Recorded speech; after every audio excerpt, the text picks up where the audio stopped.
Thank you very much, and welcome to you all. Thanks for being here. I'm going to make some comments over the next little bit pertaining to the old Halifax town wall. How do we get a sense of where this thing was? And how does an archaeologist approach that research question? And I'm going to walk you through various steps that I've taken. And I've found a few things that I think are not common knowledge, but they're gradually becoming more common knowledge. But I'd be reasonably certain that some of you also have information. And so a little bit of dialogue to and fro. I'll leave some time for Q&A. But if you fear that as I'm speaking about something, if you don't want to hold the thought until later because it might vanish, jump in. Jump in. We're a small group. We're all friends here, and we can just roll with it in that way. So, without anything further, let's give it a whirl. I'd like to start with Harry Piers. And Piers was, of course, a famous figure in the cultural life of this province and intellectual life of this province. Born in 1870, passed away in 1940. And his career really saw the arc of the Victorian expression of scholarship, the kind of informal polymath, do-it-all without disciplinary boundaries. The man was a naturalist, he was a historian, he was an ethnologist, he did biology, he did geology. But he also saw toward the end of his career the increasing professionalization of each of those disciplines. Each one seemed to almost squeeze him out of the little niche that he had in those free-flowing earlier days. Toward the end of his career, he settled largely in the study of history, and one of his, I think, lovely little achievements is this book, which was posthumously published, The Evolution of the Halifax Fortress, in which basically a lifetime of scrapbooking on the history of the fortifications of this heavily fortified place called Halifax were put together in a single volume.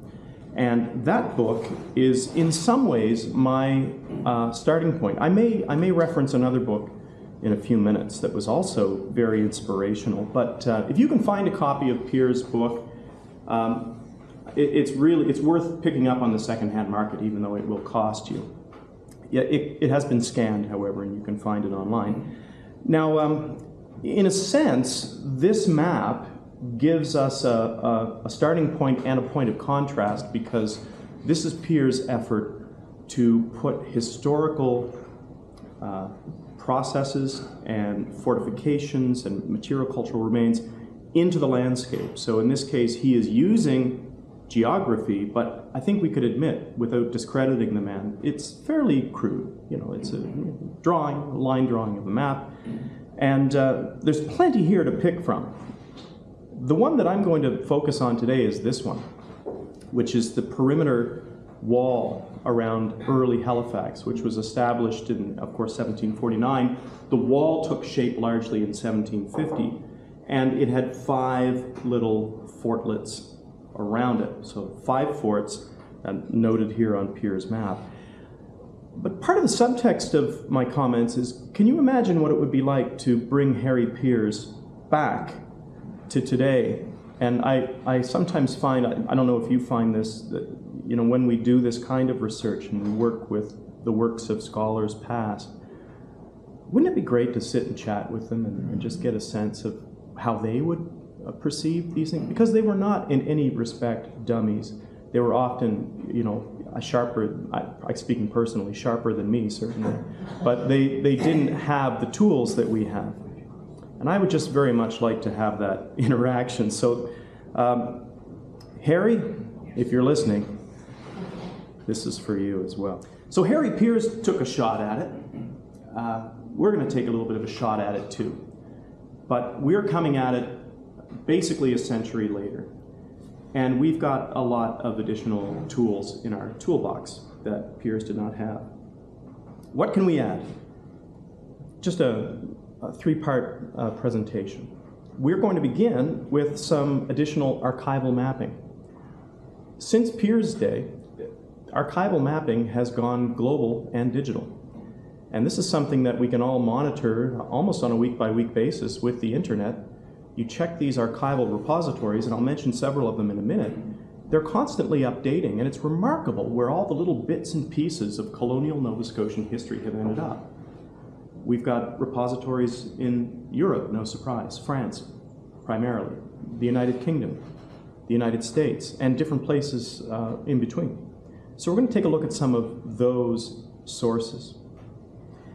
Once we've built an archive of primary cartography, primary source evidence, we're going to take a look at this concept or tool called GIS, Geographic Information Systems. And many of you will have some familiarity with GIS. Effectively, it's, if you could imagine a database and a digital map mating and having offspring, it would be GIS. So it's the combination of the functionality of databases with the functionality of spatial data. And one of the things that archaeologists do with GIS an awful lot is we take old maps and we layer them in a digital environment, and we use mathematics to get rid of the distortions in the old maps so that we can plot the locations of features in the modern landscape. So we're going to do a little bit of that. The final thing that would have seemed totally like science fiction to Piers, of course, would be remote sensing. And the world of remote sensing deals with detecting archaeological materials using indirect methods, not digging, not touching it, but often using the electromagnetic spectrum in interesting ways. And this goes everything from light energy, LiDAR mapping from aircraft. A lot of these, by the way, no surprise to the members of this audience, these are military technologies that have since been civilianized. So happy is the archaeologist who gets to hang out with the military folk because we can get some good kit. Radar, terrestrial methods such as ground penetrating radar, which is the object you see here, we use those as well. So we're going to bring out some of those technologies to take a look at some of these sites. Okay, so let's begin with a tour of some early mapping. And you would be surprised how many early maps there are of Nova Scotia generally and Halifax specifically. Maybe some of you wouldn't be surprised. You've probably spent a little time looking. These maps are everywhere, but they don't have equal probative value. If we're looking for the archaeological remains of any particular feature, we need to be very discriminating about the quality of the mapping that we use. And one of the first things that we need to contend with is scale. So this is a small scale map. It's early. It's authentic in the sense that it's of the experience. You know, the people who were engaged in the creation of Halifax in 1749 were involved in the creation of this map. So it's authentic testimony, but the scale is so zoomed out that it really offers at best an impression of the landscape, the archaeological landscape. Now, the artist responsible for this is a fellow by the name of Moses Harris. Some of us have heard of Moses Harris before. What I didn't know before preparing my notes for this presentation was that Moses Harris in 1749 was a skinny little kid. He was 19. Yeah, and he was an apprentice cartographer who, for reasons not really clear, spent a little time in early Halifax before hightailing it back home. And when he got back to the UK, he developed his love of art and his love of the natural world into a career as an entomologist and an author. And if you look him up, he's one of the respected 18th century naturalists in the British scientific canon. This is him in the frontispiece of one of his later books, collecting butterflies, which is something that he did obsessively, apparently. And I often joke that, I see this person in the background kind of wandering around looking at his shoe buckles, looking for butterflies and things. And this is what it is to be a friend of Moses Harris. This is giving you a little insight into that relationship, Moses, what are we doing today? Get the net. Here we go. But there's Moses Harris a little bit later in life, and he's responsible for several of these early maps, and including these inset portions of this famous Jeffreys map. And so we'll take a quick look at that. Archival mapping number 1. This is Moses Harris's view from the top masthead. So here's you can imagine him swaying up there in the rigging, sketching this. This must have been done in late 1749, perhaps in the fall, I don't know. The map that it is a part of was published in 1750, so he couldn't have been spending too much time up there. But already we see early Halifax taking shape. We have the perimeter forts beginning to take shape. I've named them here. We have a number of features on in the town that we can correlate with other features or related features in other maps, as we'll see in a moment. On either side, the circles on left and right are storehouses, and in the center we have the governor's mansion. So this is, I think, a little bit embellished, actually, based on evidence that we can check later. If you look closely at the beach, you'll notice the social life of Halifax has changed fairly little. We've got the gallows, and we've got the stocks. Yeah. That's not a great map for GIS work because it's an oblique perspective. You know, what we really want are surveyed architectural plans that show the location of the wall and the forts so that we can anchor them to the landscape. And what we begin to see in late 1749, scattered in archives hither and yon, we begin to see plans, some of them are aspirational, of Halifax fortifications. So this is John Bruce, the military engineer, and this is clearly an aspirational plan. I think that when the request went home to the home government for this one, they might have got sticker shock, and we didn't end up getting fairly elaborate, appears to be stone walls, a la Fortress Louisbourg. We don't have that.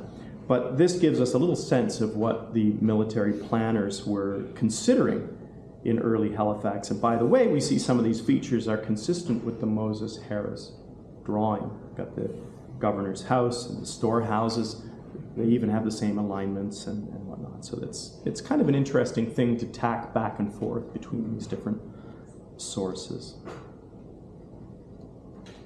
Now, this is an interlude. This is the part at which I refresh myself. And I invite you to do the same. I'm glad you're normal. There we are. It's also an opportunity for us to take a look at another aspect of this work, which is that archaeologists doing this kind of work are basically doing what's called historical archaeology. So we really have to wear two hats. We have to do the historical archival work as much as the field technical work. And this is a trolley in the National Archives in London, in Kew Gardens, and every now and again when I go there, I order my documents in bulk, and they say, "You again." And in comes the trolley, and I sit there day on day and read through the dispatches from Cornwallis and others from 18th century Nova Scotia. And a couple of years ago, I made it a point to go and get all of the early colonial governors' instructions. So I'm in the process of transcribing it. It's quite interesting because when you look at the granular detail of what these governors were instructed to do, it's quite an interesting perspective, you know, as opposed to the view after many retellings through the secondary literature.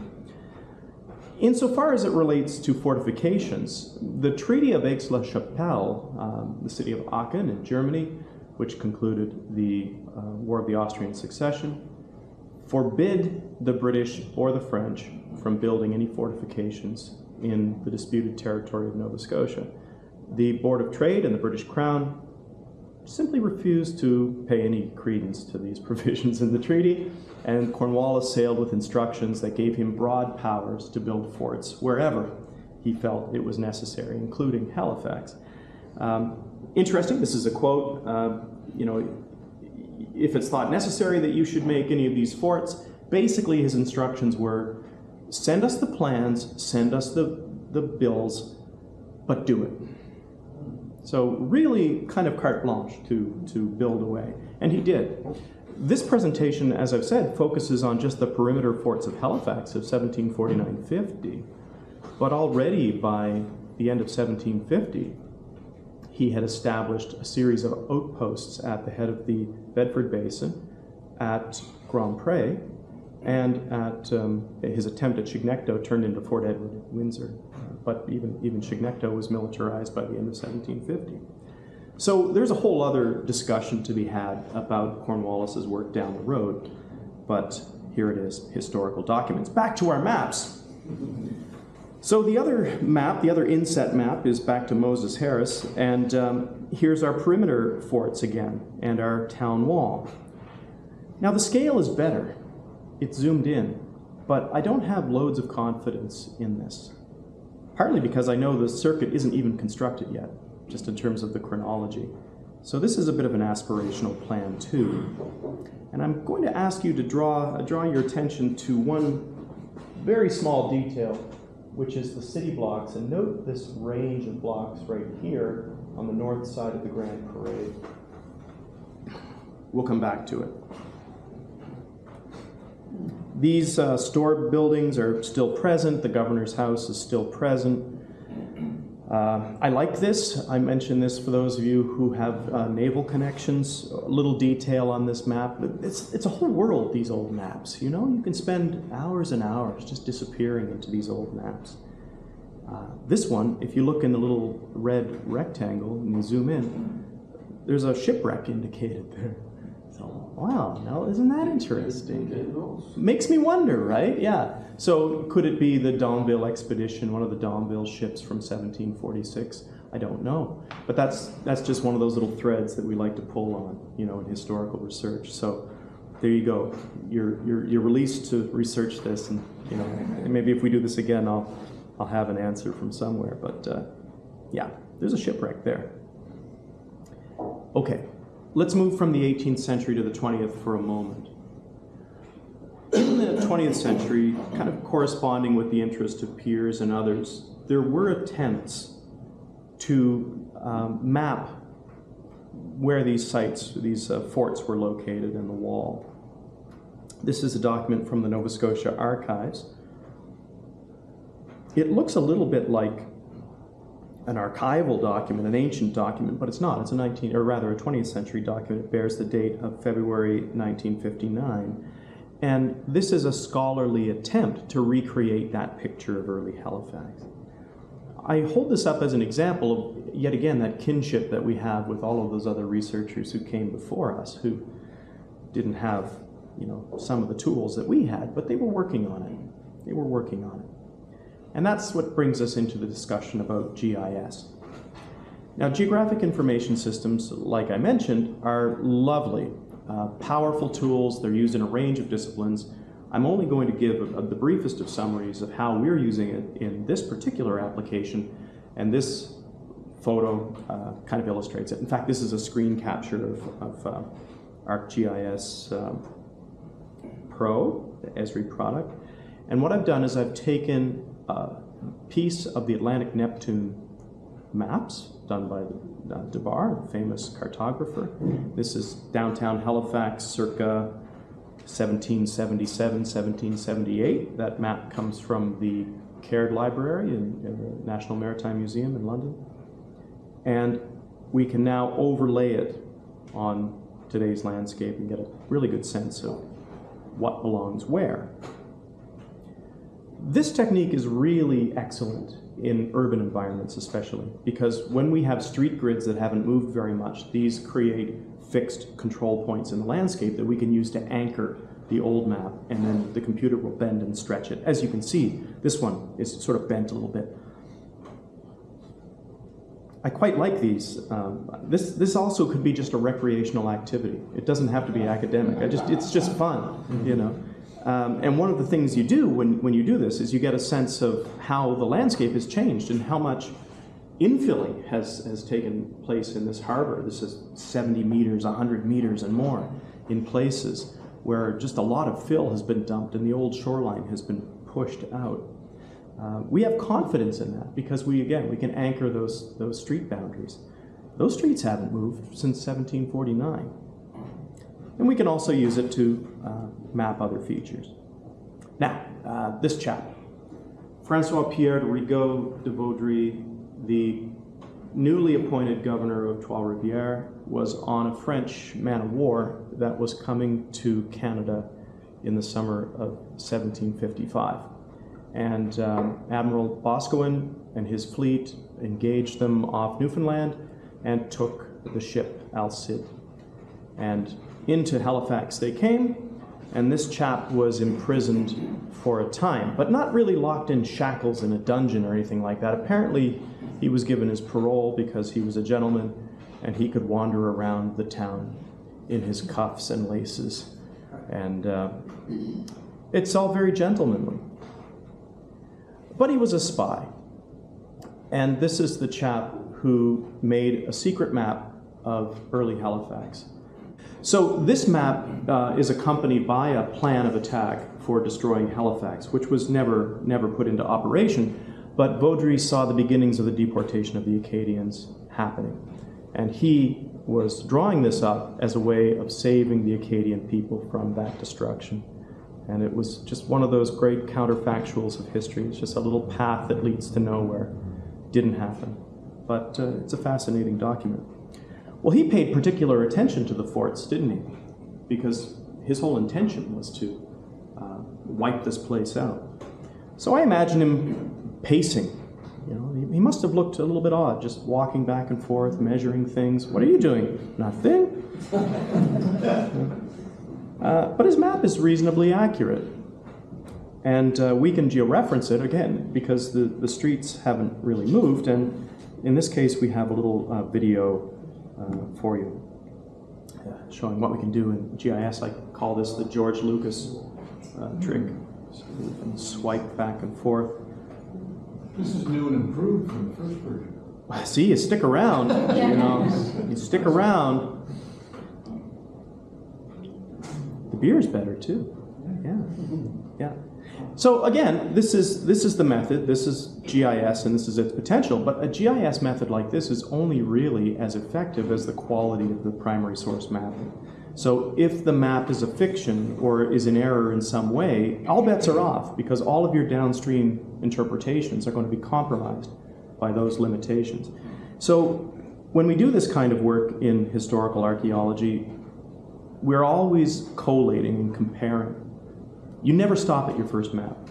Yeah, this is one of the lessons that I'm constantly yammering on about with the students. You know, you found a map, great, go find 5 more. And very often these maps have kinship links. They've got cousins and nephews and siblings, different versions. Here's another one of these early maps. Looks like a Bruce map. Early plan to fortify Halifax. This one is dated 1749, which makes it at least as interesting as the spy map, because of course this was done by a proper military engineer. In fact, I would argue this is probably the design plans for the wall. We know it's not built quite yet, but this looks to me very suspicious. So we're going to use that as well. And we're going to see how these different layered maps compare and where they draw these fortifications. Here's another one, just to give you probably the top 3. This is a map that post-dates the wall. This is the early 1760s. And it's at this period, as the 7 Years' War is winding down, that the government is dismantling the wall.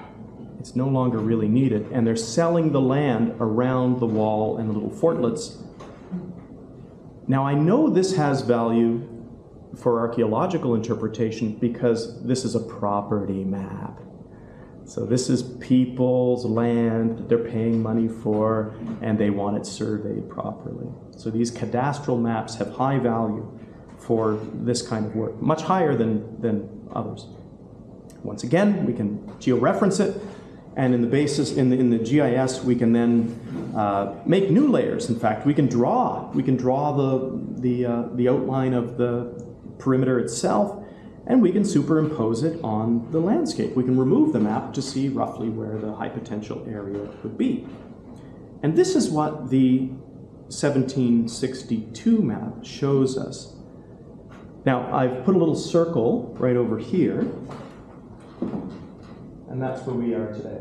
That's our part. And I'll also point out that on the other side of RA Park, as you leave the building going that way, we have one of our little fortlets. In fact, this is the way that history sometimes gives us little gifts and we don't even know it. The story of RA Park as a military piece of architecture in Halifax goes all the way back to that little fort. Fort Cornwallis. Fort Cornwallis. That's the little Cornwallis fort is the seed of what becomes RA Park. The others are gone, with the exception, of course, of the Citadel at the very top of the hill. But it's been leveled pretty heavily. Now, you might look at a map like this we sometimes do, as a way of judging archaeological potential. If we were engaged in trying to recover evidence of this circuit, where would we look? Well, an awful lot of the city has been changed, built up, dug up, churned up, moved around. And one of the things that first drew me to RA Park was the fact that of all the downtown core, this little park appears to be relatively unchanged. So if we are going to have a shot at recovering archaeological traces of this, I think we're more likely to find it here than, for instance, here, underneath, a giant building, or underneath the Maritime Center. Now, when we compare these maps, it's interesting. They don't altogether match. So this is the Bruce plan of 1749 as compared to the property map, red line, 1762. And what it shows us is that X doesn't quite mark the spot. And that's tricky. But it gets us back to that earlier question of which source do we put more credence in? It's almost like a police interrogation. Which witness is the most reliable? And I do think that the property map carries a little more water than even this early engineering plan, partly because I can see what has happened here.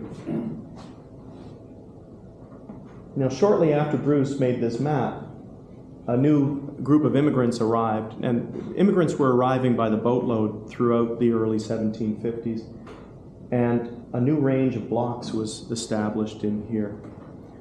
And so as a result, by 1755, you can see that actually there is a whole other range of blocks in here. So the Bruce plan, as impressive as it is of 1749, it is a moment in time in a planning process that turns out a little different. So we have to be sensitive to these historical processes as we do this work. Okay, final word or two on remote sensing before we maybe go to some more general conversation about what to do with all of this. Well, this is a ground penetrating radar kitted out with a high-powered GPS device. And a few years ago, just before COVID, we began a process of research here at RA Park in order to get a sense of, would this technology work here? Can we see very far into the soil here? There's a lot of clay in the soil in Halifax. Turns out you can. It is working, and it does give us a fighting chance to detect buried archaeological features. Now, speaking to a radar is a very peculiar thing to do because it doesn't speak to us in plain language. It speaks to us in ripples and reflections, and this is what's called a radargram, which is a profile view, a slice through a cake of one of our survey transects just over here in RA Park. And what it's showing us is this is how the radar tells you you've got buried walls here. There's one here, and there's one here. Now, because radar data is three-dimensional, it really is based on radio wave energy moving into the ground and reflecting back up. You get a kind of three-dimensional digital block of data that you can either slice this way or slice this way. This is what it looks like when you slice it from the top down. And these are called slice maps. And as you can see, we've only done a small area, more or less as a proof of concept. And the brighter parts of this are the more reflective parts. In the first instance, you get a bunch of tree roots. There's a lot of reflection from tree roots because tree roots are very wet. The tree is a living thing, it's got a lot of water in it, and it reflects radar energy. Then you get down a little further, rocks and things like that show up. And quite evident are the old foundation walls of something. Now this is another lesson for those who dabble in archaeology, and particularly archaeological geophysics, because you end up seeing an awful lot. You sometimes end up seeing more than you want to, because the radar doesn't discriminate. It shows you everything. I can't tell it. I can't turn a dial and say, show me 1750. It doesn't do that. It just shows me everything that's in the ground. Buried wires, you know, pipes, everything you can imagine. And very often the job is to then disentangle from this mess of returns what belongs to what era and what might be the target that we're actually looking for. This is the famous Hopkins map of Halifax from 1878, which is a large-scale atlas of Halifax, and this is RA Park North. It's rather oddly pointed off to one side, and that structure that we were just looking at is that building we see right there. So it's a Victorian part of RA Park, which at that period was really heavily built up. There were buildings all the way down Sackville Street and around, massive barrack structures and offices and all the rest of it. And most of it's gone now, and we don't think about it. But there it was. And these things are interesting in themselves, but they also impede our ability to detect other features because, of course, they're in the way. Perhaps they might even have obliterated some of these other features. But I still have hope. I still have hope. And on Friday this week, I'll be meeting with our new season of Keeners, remote sensing archaeology students. And if we can get ourselves sorted and our paperwork all together, we'll be back here at RA Park possibly as early as Friday, perhaps next week, to take another stab at that area. And now that we've learned a little bit about what is where, I think we have a little bit of a better chance to help Harry Piers a little bit on his way. Okay, I have directions for future research, but of course, we should chat. So I'll pause right there and make time for your thoughts. And thank you again for your attention. Well done.